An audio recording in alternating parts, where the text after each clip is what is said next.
The other day, my daughter and I were out in the driveway and she brought out the skateboard. I'm thinking to myself, oh no, what's gonna happen here? She lowered her eyes, she looked at me with one foot on the skateboard and the other foot getting ready to push. And she said, Dad, can you help me?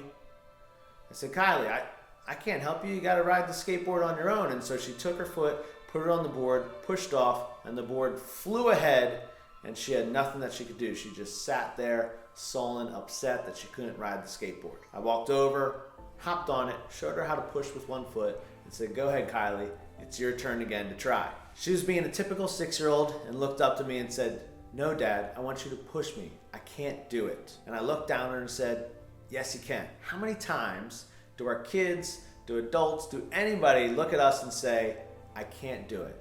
I tried one time and it didn't work. It would have been easy for me to get both her feet on the board, give her a little push down the driveway, and watch her roll off into the grass and everything be safe. But I'd already done that. And she wasn't gonna learn by me giving her a little push again, the same thing over and over again. She had to get out of her comfort zone and try something that she wasn't successful at and she was failing at a couple of times. This made her upset, angry, but more so, it made her feel like she couldn't be successful because she wasn't on the first try. This is what a lot of people talk about in schools, that we don't allow for failure in schools. We say in real life, like situations like this, Kylie, my daughter, didn't have a chance to just go on and move on. She had to sit there and figure it out herself and fail along the way in order to be successful. Just like in real life, there's lots of times where we're not successful on the first attempt. Here's the problem though. I know our recent culture of startups and Apple saying fail forward has everybody saying that failure is a good thing. And I get that. However, when we look at learning, failure has a finality to it, while failing is part of the process. We don't really want our kids to fail.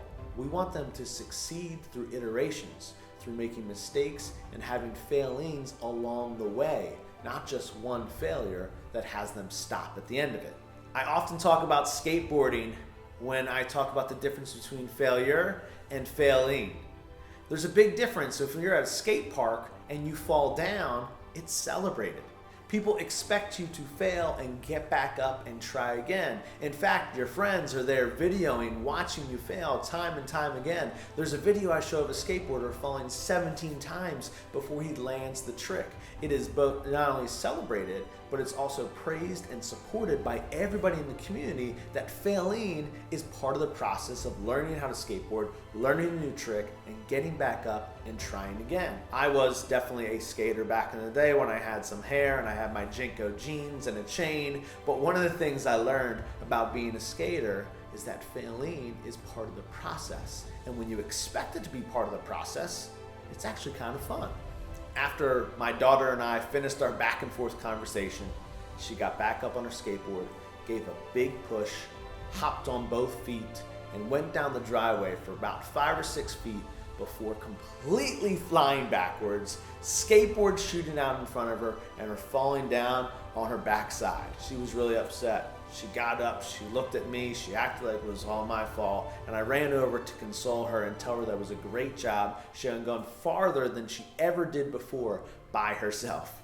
Well, it didn't help. She was mad, yelling at me, and upset that she had fallen off the board, and she wanted to give up for that day. But just so happens, the next day, she came back outside, grabbed her skateboard, pushed off with her foot, and was trying to figure out this time how to stop herself.